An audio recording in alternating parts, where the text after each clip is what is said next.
Hello ladies and gentlemen, welcome to Memory Dump, the place where I can basically just dump my thoughts on basically anything. It's unscripted, it's probably terrible, but it's a place for me to just sort of, I guess we'll say vent or express opinions or whatever happens to be on my mind.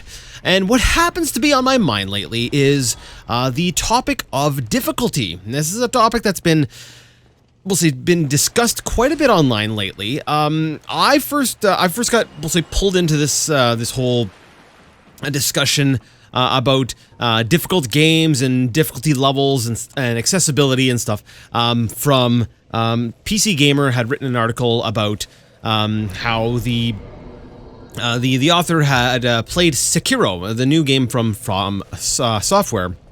And he had cheated to beat it, and he felt just fine about it. And apparently, it actually there was another article before that, but basically, the catalyst for this entire thing is once again from Software, the creators of Dark Souls, Demon Souls, Kingsfield, Bloodborne, and now Sekiro, among other things, you know, Armored Core. But that's not really Armored Core is not really known for its that same kind of difficulty. So we'll leave that out of the discussion for now. So to be topical, we're going to throw some Dark Souls footage up in the background because I'm going to be making a lot of we'll say references to Dark Souls because I have played Dark Souls a lot and I know a thing or two about it. I have not had a chance to play Sekiro yet, so I'm not going to really be mentioning it. However, I believe from what I've seen and what I've heard, a lot of the stuff I'll be saying about Dark Souls will likely, you know, it will be relevant to the discussion at hand anyways.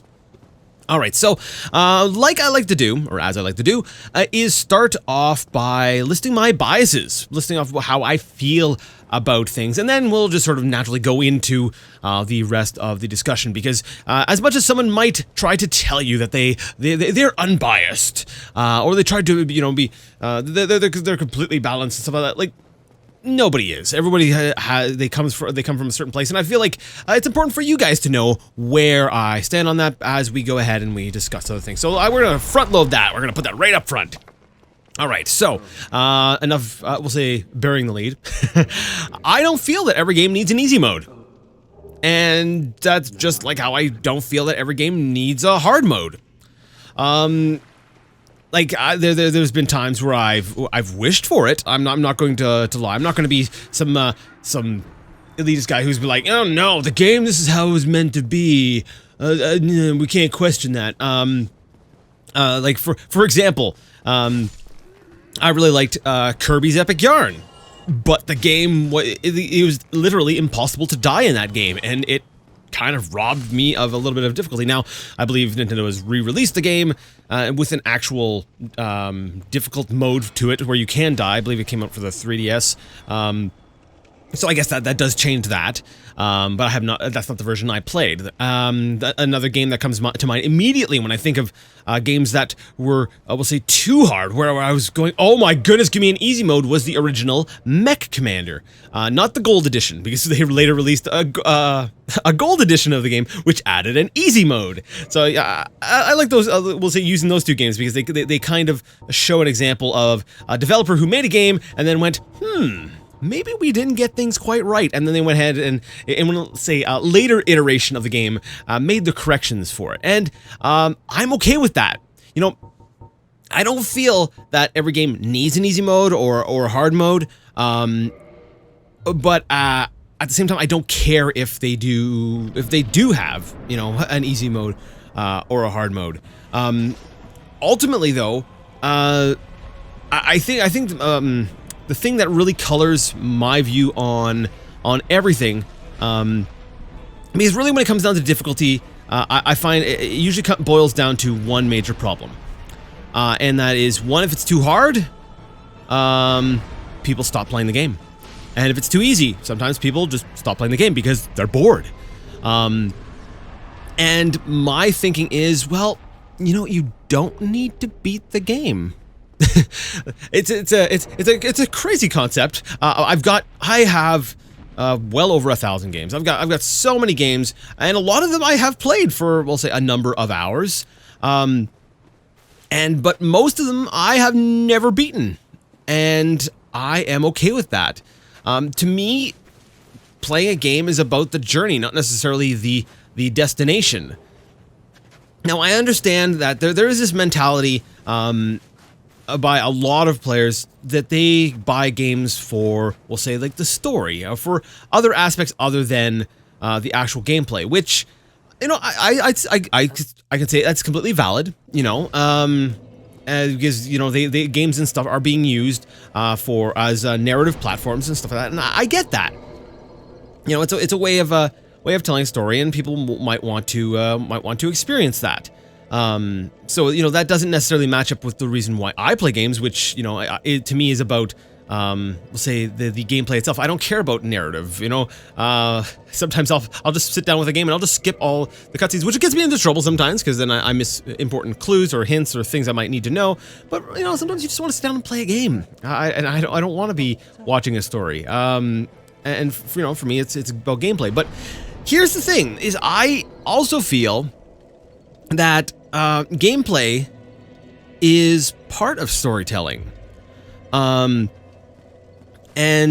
I believe that there's that balance between, you know, when you're making a game difficult, or when you're creating mechanics for the game, what you're also doing is you're kind of creating the rules of the universe. Because have you ever played a game where, you know, you're playing and you were like, you're taking bullets to the face. You're like, oh yeah, you know, you're just shrugging it off. You're like, I'm Mr. Awesome Action Person guy, or girl, whatever. And then you know, you go ahead and you fight through an entire army, and then you get to like a cutscene, and you get like shot once, and you're like, oh, and your character falls on the ground, they're dying, and it kind of there's a disconnect there. You're going, what the heck just happened? Like, there's something very wrong with the way I feel in game and the way I feel in a story. And in those examples there, I feel like those are some of the we'll say worst offenders. Those things there, they break up the story. It's not using gameplay correctly to actually to tell a story. Like, I remember when I played Halo, you know, back when Halo first came out, you know, me and my friends, you know, we wanted to kind of gauge, you know, how strong is Master Chief? How awesome is he? And we kept looking at the difficulty levels and going, well, what difficulty levels will say canon, you know? Where is his actual strengths? Because we wanted to know, you know, he's on, you know, on par with the elites, or is he a bit stronger? Is he weaker? Like, you know, there was that sense of the gameplay was actually informing how we felt about what happened within the game, part of the story. And I feel like so often people we separate those two. And now I'm going to bring it over to Dark Souls, which I feel is the game itself kind of revolves around a theme of persistence, of perseverance, of constantly trying and pushing through near the impossible odds. But dying in that game is part of the story. It doesn't always have like cutscenes coming out and spelling it for you. It's very much so, you know, you have to figure it out yourself. But if you really look at the themes in Dark Souls, and you look at the lore, and you look at everything that game is telling you, it is doing storytelling through the gameplay, and dying is part of that. You know, the first game, you know, it released a Prepare to Die edition. It's in the title. In Dark Souls 2, which I have not played, I played a bit of just to try the beginning of it, but in one of the introductions, in one of the cutscenes, you know, you're told you are going to die again and again. You will lose your souls, and then you will lose hope. And basically, it's not an exact quote, but it's basically telling you that eventually you will go hollow. Eventually you will give up. And giving up or pushing through and succeeding is part of the story of these Dark Souls games. And so now let's bring in the discussion of difficulty. If we take that game and we make it easier, we diminish, we'll say we actually cut out part of that storytelling. It's like going from widescreen, like you're watching a movie widescreen, and going back to, you know, standard 4:3. It's altering that experience. It's cutting out part of the experience. Now, what I tend to hear, what I've heard this argument many times. over the past little while is, yeah, but how does an easy mode hurt my experience? Or like if let's say From Software went ahead and they put an easy mode into the game, and they still had the regular mode, how would that hurt mine, me, Jason? How would it hurt my experience? And the answer is it wouldn't. I acknowledge that. The thing is, though, there's a difference between saying I don't think games need an easy mode and saying that I don't want an easy mode.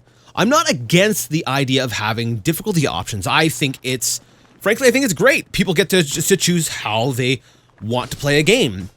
What makes the game fun for them, If I would have had the option to play Kirby's Epic Yarn with a difficult mode on there initially, I would have chosen it.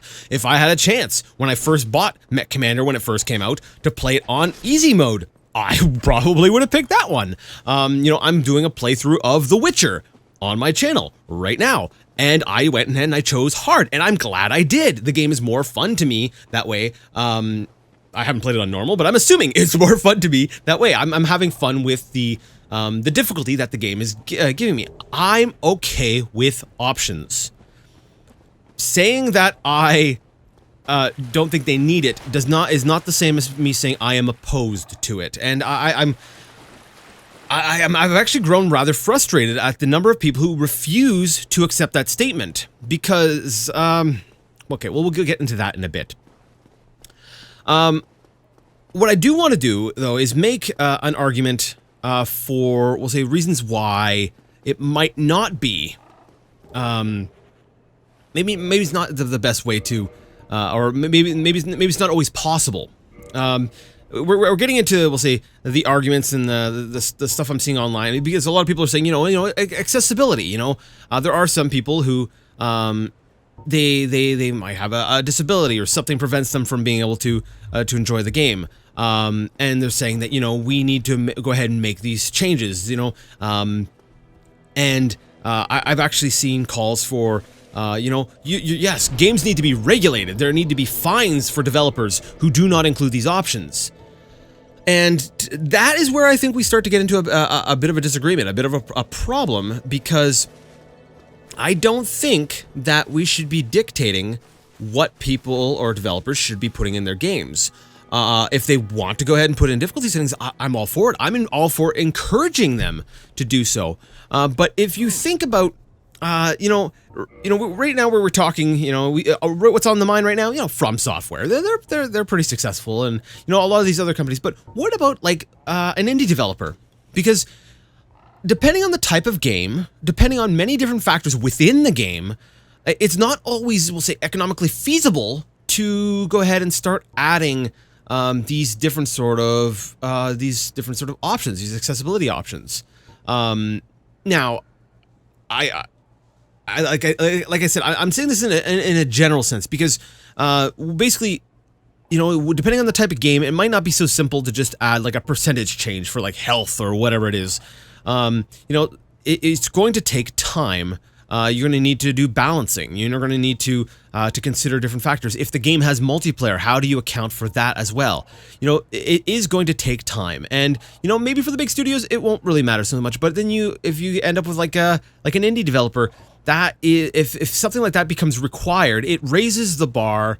The requirement, basically, it raises the bar for entry. It makes things harder for indie developers, which I feel is unfair to do that. Now, I've seen the argument, well, art is already regulated. We have a rating system, for instance, blah, and that one there's a difference between regulating access to art and regulating what is in the art. And I've seen, well, they'll change what's in the game so they get a different rating, but to me that's not mandating. That's not telling the developer what they can put in their game. That's what that's saying is, if you have this in your game, you will receive this rating. If you want a different rating, then you can change it. If you don't mind the rating you're going to get, then you can keep your artistic vision intact. So to me, that argument really holds no water. So yeah, we'll say regulation of access to art is not the same as regulation of art. So yeah, that's basically, I feel like that is the line. If if you want to have an easy mode, if you want to have a hard mode and stuff like that, I'm all for, you know, even if there's incentives, you know, I don't know, I'm spitballing here, so if this idea sucks, I'm sorry, I'm just coming up with this on the spot, but like, let's say a storefront, Steam, GOG, whatever, what if they incentivized, you know, developers who include these kinds of options with, you know, maybe preferred placement on the store thing, or maybe a little bit more visibility, stuff like that, you know. I'm more for, we'll say, encouraging people to make these changes if they're capable of it, than outright saying that they need to, because then you, I feel like that's stepping on the artistic vision, and I know that's one of those words, those phrases I don't want to say, because it sounds, I guess, we'll say goofy or corny, or you know, you're messing with the artistic vision, but that's really, at its core, that's what it is. It's messing with their vision of what they want to create, and like I said, gameplay can be story. In a horror game, your character feels less capable. You know, in an action game, your character might feel freaking invincible, and that is told through the gameplay. Now, on the extreme version, or let's say the extreme side of that same argument, I also take issue with some of the, we'll say, aggressive statements that I've seen, and I acknowledge that this is likely, we'll say, I don't want to say fringe, because I'm not trying to discredit or you know, just sort of hand wave them off, because their opinion is important. And, you know, they likely have very real reasons for, you know, their anger, or the reason why they have their views. And I do respect that. I do understand that, you know, everyone comes to these discussions with different perspectives. So I'm not when I say that, I'm not trying to say, you know, these I'm not actually calling them this, but it's not a statement like, oh, these crackpots. You know, I'm not talking about them like that. I'm saying these are people with different perspectives that I might not fully understand, who are very passionate about what they have to say, and I do respect that. Although I do disagree with it. I do disagree with the idea of coming out, pointing fingers, and saying that any developer or anyone who, you know, does not support the regulation or the outright, you know, forcible action, whatever, of adding this is ableist or discriminatory or gatekeeping. To me, those statements, they're needlessly inflammatory. They are aggressive, and they don't solve anything.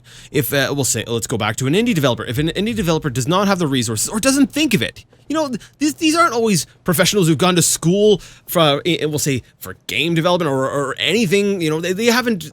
They could be young. They might not have. They might not even be thinking about these kinds of things, and they go ahead and make a game that doesn't have these features, these accessibility options, these difficulty settings, and then they start getting dogpiled. They start getting called ableist and discriminatory, and they start getting attacked in this way. How does that help anything?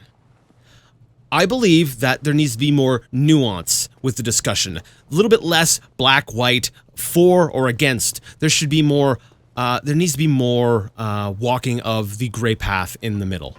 And that's kind of where I see myself. I am all for accessibility options. I am all for difficulty settings. And I think we should have them. And I think it's actually okay to go ahead and encourage developers to do that. I just draw the line at forcing them. And I also draw the line at attacking them for not agreeing with you. I believe there's a way of being more, we'll say, civilized, a lot more constructive with the way we discuss this than name calling. Because at the end of the day, that all that does is create animosity. It creates enemies. It makes people uncomfortable. It hurts people. You know, someone might, something could blow up. You know, someone might have poured their you know, years of their life into something. An indie developer, you know, he's working out of an apartment. He's barely making ends meet. He finally puts out the game, and then he gets attacked by a bunch of people who are making this claim about him. and he lashes out once out of frustration. You know, he poured his life into this for however long. And I realize we're making up a hypothetical scenario, but just hear me out here. And then, you know, he lashes out because obviously he's frustrated. There's his perspective. And then it turns into a big thing, and his game just tanks because of these attacks. And like I said, I realize it's a hypothetical scenario and it's an extreme example, but I can't help but do that. When I see these situations, I always immediately start looking at all the possibilities. I'm like, okay, what's the worst case scenario? What's the best case scenario? You know, what is most likely to happen? And you know, after analyzing all that, I believe that that approach is wrong, not constructive, and the way I'm talking, I'm starting to feel I feel like I'm a politician here. I strongly condemn it. There we go. There's my politician statement. I strongly condemn it. So yeah, I think I've said all I have to say. I know by the end we've kind of left the discussion of difficulty itself, and we've actually started discussing the discussion itself. So I'm sorry about that. That's the nature of Memory Dump. That's when I'm completely unscripted, which is basically always. I just go where my mind takes me, and it takes me all kinds of places. But anyways, those are my thoughts. Why don't you go ahead and share your thoughts in the comment section if you liked the video, even though it's basically just me talking over some random footage. Go ahead and give it a thumbs up. If you didn't like it, go ahead and leave it a thumbs down. Either way, though, you know, if you agreed with me, let me know. You know, why? Do you agree for a different reason? Is there a different perspective that you could bring to the discussion? Why don't you go ahead and share that? If you disagree with me, hey, by all means, share it.